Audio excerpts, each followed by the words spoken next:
आज हम सुनेंगे परमपिता परमात्मा के ईश्वरीय महावाक्य।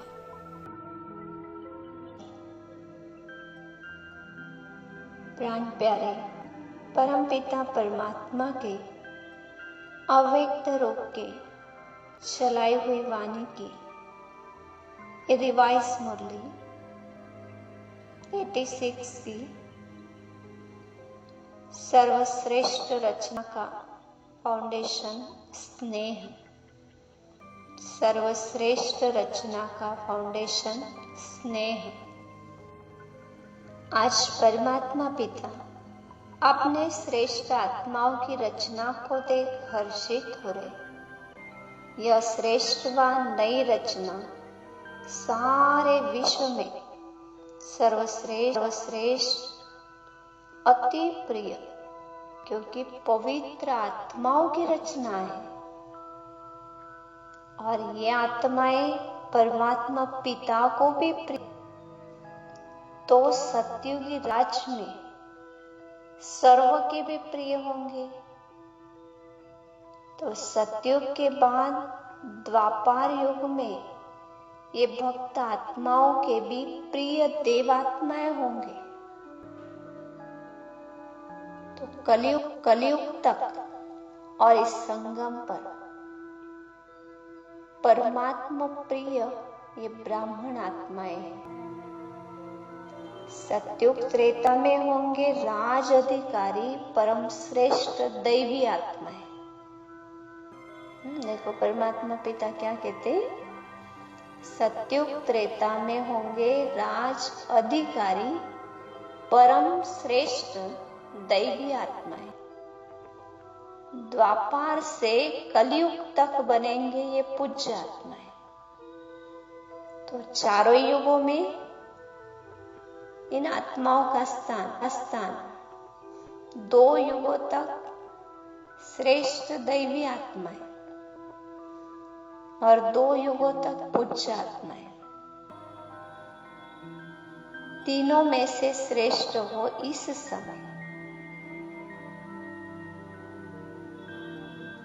समय अर्थात संगम के समय पर परमात्मा प्रिय ब्राह्मण स्वपरिष्ठ आत्माएं इस समय की श्रेष्ठता के आधार पर सारा कल श्रेष्ठ होगा।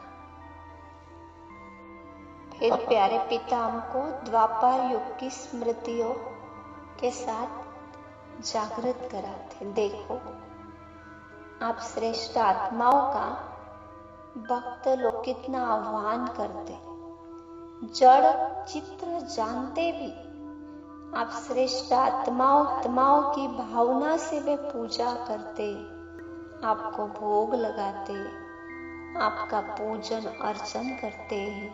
कितनी ऊंची भावना से वो आपको पूजते हैं। देखो तो स्मृति दिलाते कि आप सोचो, स्वयं को पूछे, क्या मैं ऐसी पूज्य आत्माएं हैं? सेवा की विशेषता है ही स्नेह। जब तक ज्ञान के साथ रूहानी स्नेह की अनुभूति नहीं, तो ज्ञान कोई नहीं सुनता। तो मुख्य आधार जो है वो स्नेह है। जैसे हम भी बाप के स्नेह से, परिवार के स्नेह से, दिल के स्नेह से, निस्वार्थ स्नेह से श्रेष्ठ आत्मा बाबा ने हमें बनाया, ऐसे ही सेवा का पहला सफलता का स्वरूप हुआ स्नेह। और ये रूहानी स्नेह बिना मेहनत के हमें ईश्वर के प्रति आकर्षित करता है, क्योंकि इस स्नेह में कोई कंडीशन नहीं, कोई अटैचमेंट नहीं, किंतु एक रूहानी आकर्षण है, कोई प्रश्न नहीं। तो फिर आगे कहा कि सेवा का जो मूल आधार है वो भी स्नेह है। जैसे परमात्मा पिता ने भी हम बच्चों को स्नेह से अपना बुलाया, बना दिया, और स्नेह से ही स्नेही को बुलाते सर्व समस्याओं से पार हो जाते। तो ईश्वरीय जन्म का या इस ब्राह्मण जन्म का जो आधार है वो स्नेह है, ये फाउंडेशन है। स्नेह के कारण ही तो उमंग उत्साह रहता है। बाप की जो श्रीमत है कि बस बाबा ने मुझे कहा, क्योंकि उनसे स्नेह है ना, तो यह स्नेही आशिक आत्माओं की स्थिति है। जो बाबा कहेंगे वो करना ही है बस, और कुछ भी बुद्धि नहीं जाएगी। उन्होंने कहा, मेरे लिए कहा। आगे कहा, विदेश को कहा जाता विनाश की तैयारी करने का पार्ट है। तो उनके पास एक विनाश की शक्ति भी है, तो दूसरा परमात्मा को प्रत्यक्ष करने की, अर्थात उन आत्माओं को प्रभु मिलन कराने की शक्ति भी उनके पास है। वही संसार में प्रत्यक्षता कराएंगे, चाहे वो संसाधनों के द्वारा। वहां से ये रूहानी मिलन का आवाज विश्व में बुलंद भी होगा। जैसे आज हम देखते हैं कि साइंस के साधन घर बैठे, सब कुछ बंद होते हुए भी सभी हदों से पार, बेहद की बुद्धि रख हम डायरेक्ट मधुबन से सुन सकते, कहाँ से भी किसी की क्लासेस सुन सकते। अर्थात ये विदेश की तो कमाल है, इन साधनों के साइंस के साधनों की कमाल है, जो घर बैठे दूर बैठे लोगों को हम संदेश दे भी सकते हैं और संदेश प्राप्त कर भी सकते हैं।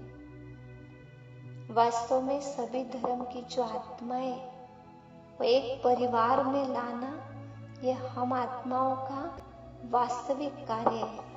वो स्थूल रूप से तो संभव नहीं होगा, तो वो है मनसा सेवा के आधार से।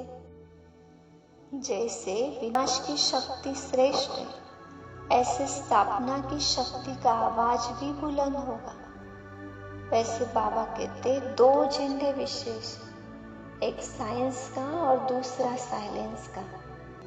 साइंस परिवर्तन के लिए है, तो साइलेंस स्थापना करेगी। साइलेंस की शक्ति का प्रभाव दोनों जब प्रत्यक्ष होगा तो प्रत्यक्षता का झंडा लहरा जाएगा। देश से लेकर विदेश तक परमात्म अवतरण का झंडा। फिर कहा, जो भी मिलने आए वो बुद्धि रूपी विमान से आए। हिम्मत रखने से एक से दूसरा दीपक जलते माला बन जाते। मोहब्बत से मेहनत करते उसका फल बहुत अच्छा निकलता। सभी के सहयोग की विशेषता बाबा ने बताई। पहले दृढ़ता, स्नेह का संगठन चाहिए। दृढ़ता कलराटी जमीन में भी फल पैदा कर सकती है। जैसे साइंस वाले रेत में भी फल पैदा करने का प्रयत्न करते ना, साइलेंस की शक्ति फिर क्या नहीं कर सकती है। जिस धरती को स्नेह का पानी मिलता है वहां के फल भी बड़े अच्छे होते, स्वादिष्ट होते हैं। वैसे ही जिस सेंटर पर स्नेह का पानी मिलता है वह सेंटर सदा फलीभूत होता है। बड़ी गहरी बात परमात्मा पिता कहते, क्योंकि हर आत्मा को संपर्क में लाने का आधार ही है स्नेह की पालना। सेवा में भी और साथियों में भी। स्वर्ग में सुंदर शुद्ध पानी, शुद्ध धरती, तो ऐसे फल निकलते।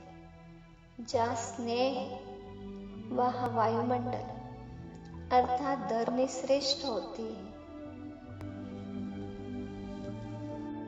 अब समय है आत्माओं को वो रूहानी पालना की अनुभूति कराने का।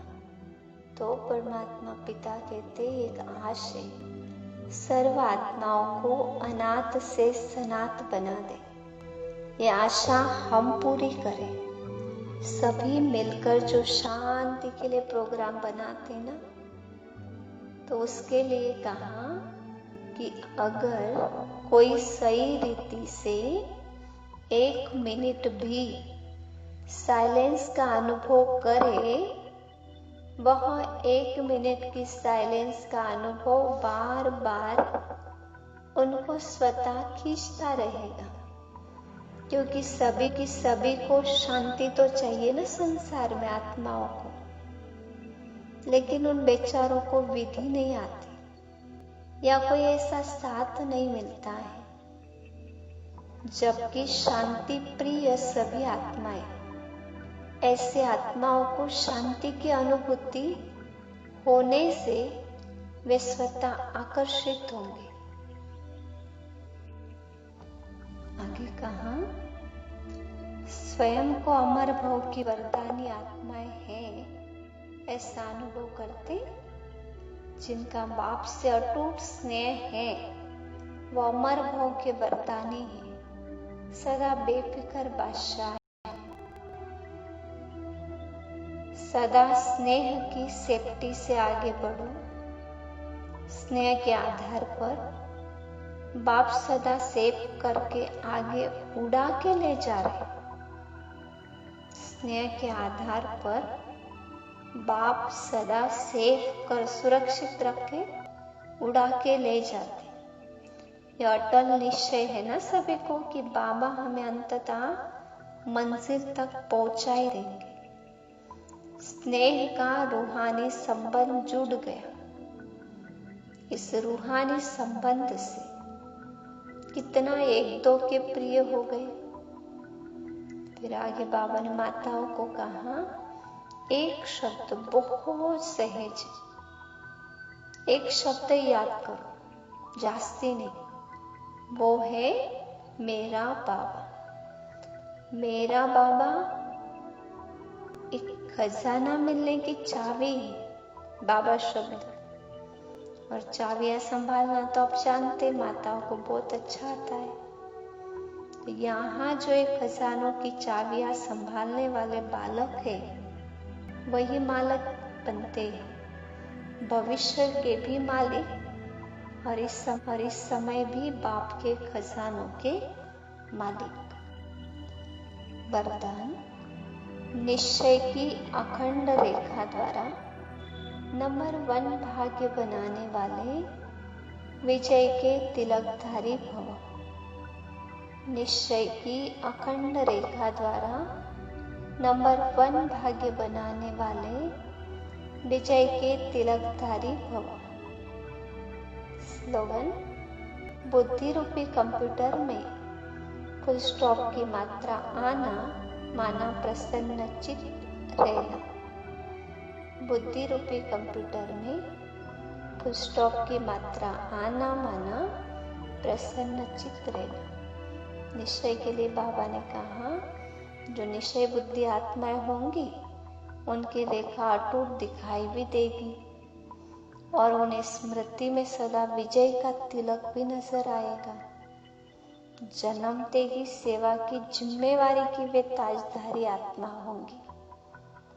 ज्ञान रत्नों से खेलने वाले होंगे। याद और खुशी के झूले में झूलने वाले होंगे। वही नंबर 1 भाग्य की रेखा प्राप्त होगी उन आत्माओं।